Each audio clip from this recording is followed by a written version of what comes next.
बिस्मिल्लाहिर्रहमानिर्रहीम। अस्सलामुअलैकुम स्टूडेंट्स।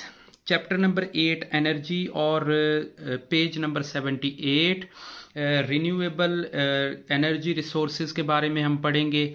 इससे पहले हमने जो फॉसिल फ्यूल हैं या नॉन रिन्यूएबल एनर्जी के बारे में हमने पढ़ा कि वो सोर्सेज कौन से हैं जो नॉन रिन्यूएबल हैं। वीडियो के अंदर हम रिन्यूएबल एनर्जी रिसोर्सेज के बारे में पढ़ेंगे because fossil fuel were eventually run out के नतीजतन फॉसिल फ्यूल्स तो ख़त्म हो जाएंगे। Scientists are developing the ways of generating energy के ऐसे तरीके तलाश कर रहे हैं जिनसे जो एनर्जी है वो जनरेट की जा सके। Energy sources that do not use fuels के ऐसे सोर्सेज एनर्जी के जिसमें फ्यूल ना इस्तेमाल हो from the earth is called alternative energy sources. और यही हमारी एक डेफिनेशन है, energy sources that do not use fuel takes from the earth from the called the alternative energy resources. कि हमारी ज़मीन पे ऐसे एनर्जी रिसोर्स ऐसे सोर्सेज जिसमें हम फ्यूल इस्तेमाल नहीं करेंगे और वो हमारे अल्टरनेट एनर्जी रिसोर्सेज कहलाएंगे। These are the natural resources like sun, जैसे सूरज से रोशनी हासिल करना, टाइड्स यानी समुंदर की जो लहरें हैं, और जो हवा है उसके ज़रिए, यानी हमारी नेचर के अंदर सूरज की रोशनी है, समुंदर पानी है और या हवा है जिसके ज़रिए हम energy.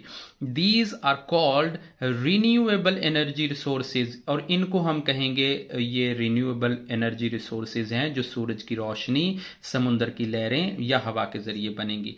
These are able to the supply energy of millions of years without running out, कि ये ख़त्म ही नहीं हो सकती हैं। समुंदर का पानी या हवा या सूरज की रोशनी ये हमें बहुत देर तक दे सकती हैं। अब इसमें विंड पावर आ जाएगी, हाइड्रो इलेक्ट्रिक पावर है, जियोथर्मल एनर्जी है, सोलर एनर्जी है। एग्जाम्पल के तौर पे हम कुछ रिन्यूएबल एनर्जी रिसोर्सेज की थोड़ी तफसील पढ़ेंगे। सो इस वीडियो के अंदर हम विंड पावर और हाइड्रो पावर के बारे में पढ़ेंगे और नेक्स्ट के अंदर हम सोलर को इंशाल्लाह कवर करेंगे।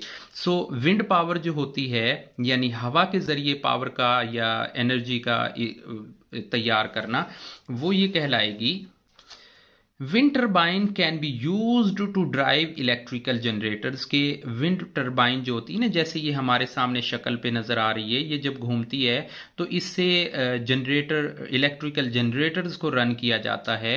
However storing the energy is not easy, कि ये जो एनर्जी है इसे स्टोर करना तो इतना इजी नहीं होता ना, इतना आसान नहीं होता है। Electricity is only produced when the turbines are rotating. Electricity तो तभी पैदा होगी ना जब ये हवा के जरिए रोटेट करेंगी, ये घूमेंगी। अगर ये हवा नहीं चलेगी तो ये एनर्जी को प्रोड्यूस नहीं कर पाएगी। लार्ज विंड फॉर्म्स, यानी विंड फॉर्म हम कहेंगे उस एरिया को जहां पे हवा समुद्री इलाकों में, साहिली इलाकों में बहुत तेज चल रही होती है तो उसे हम विंड फॉर्म्स कहते हैं। Large number of wind turbines on one place, के जहां हम एक ही जगह के ऊपर, एक ही लोकेशन या एक ही एरिया के ऊपर बहुत सारी विंड टर्बाइंस को लगा देंगे, उसे हम लार्ज विंड फॉर्म कहेंगे। Can be build in a windy location of the land, कि जो हवा के वो तेज चलने वाले इलाके जहां पे काफी तेज हवाएं चल रही होती हैं, एंड आउट एट अ सी, और जो समुंदर की तरफ से अब वो जमीन के ऊपर जो हवाएं आ रही होती हैं। The electricity can be fed to houses and the industry, और यहां से इंडस्ट्री और घरों को जो पावर सप्लाई है वो दी जा रही होती है। नेक्स्ट हमारी हाइड्रो इलेक्ट्रिक पावर है। हाइड्रो इलेक्ट्रिक पावर पानी के जरिए, जिसे हाइड्रो मतलब देखें हाइड्रोजन है, अब हाइड्रो इलेक्ट्रिक का मतलब हो गया कि पानी के जरिए जो हम एनर्जी पैदा करती हैं वो। Fast flowing water can be used as a drive turbine to hydro electric power stations, कि जो तेज चलने वाला पानी है जो पहाड़ी इलाकों की तरफ से, चूंकि वो ज्यादा ऊंचाई पे होते हैं, ग्रेविटेशनल फोर्स की वजह से पानी बहुत तेजी से नीचे की तरफ आ रहा होता है। So fast flowing water can be used to drive turbines of hydro electric power stations, के इससे बिजली पैदा की जाती है। When the demand of the electricity is high, जब इलेक्ट्रिसिटी की डिमांड हाई होती है, यानी वो टाइम जब इसकी कंजम्पशन ज़्यादा होती है, जैसे गर्मियों के अंदर एनर्जी की डिमांड ज़्यादा बढ़ जाती है, तो क्या होता है कि water is released from a high reservoir के पानी को छोड़ा जाता है, चूंकि वो बुलंदी पे होता है, डैम हाइट पे होता है, तो क्या होता है कि वहां से पानी बहुत तेजी से नीचे की तरफ पाइपलाइंस के जरिए आता है। Water loses height and flows faster, वो तेजी से चलता है।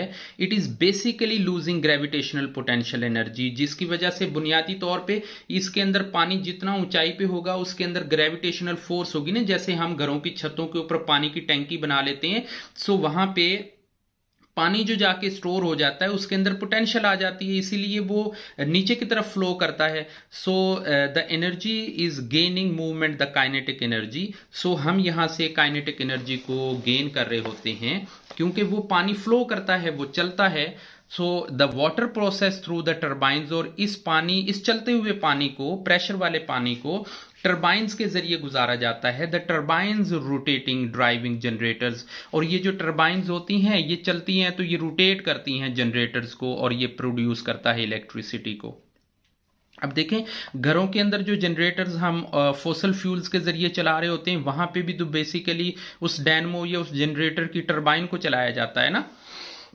अगर क्या ही अच्छा हो कि हम जनरेटर के उस फ्यूल को इस्तेमाल ना करके उसी जनरेटर की टरबाइन को या उस डायनमो को हम यूज करें किसी तेज चलने वाले पानी के जरिए, और वहां से कुदरती तौर पर वो बिजली पैदा हो रही हो। Hydro electric power station are expensive to build, यानी इनको बनाना एक्सपेंसिव है ना, जगह भी काफी लगती है, एक्सपेंस होता है। पोटेंशियल पानी के कवर को रोकने के लिए बड़ी सेफ्टी वॉल की जरूरत होती है। It is ऑफनली necessary to change the surrounding countrywide by the building of dam and diverting rivers। लेकिन ये जरूरी भी तो होता है ना कि इसके जरिए हम दरियाओं का रुख बदल देते हैं। हम डैम बनाकर जो कंट्री साइड एरियाज होते हैं उनके अंदर जो वाटर का फ्लो है उसे बेहतर बना सकते हैं। Many flood cultivated farmlands and people may have to be moved from their homes के, और यहाँ पे जो कल्टीवेशन है, फूड है, फार्मलैंड्स हैं, पीपल्स हैं, और उनको moved away from their homes के लिए निकलना पड़ता है ना, काफ़ी सारी जगह खाली करना पड़ती है। इंशाल्लाह आज की इस वीडियो के अंदर हम यहीं तक अपना टॉपिक करेंगे। नेक्स्ट वीडियो में हम सोलर एनर्जी के बारे में पढ़ेंगे। तब तक के लिए अल्लाह हाफिज़।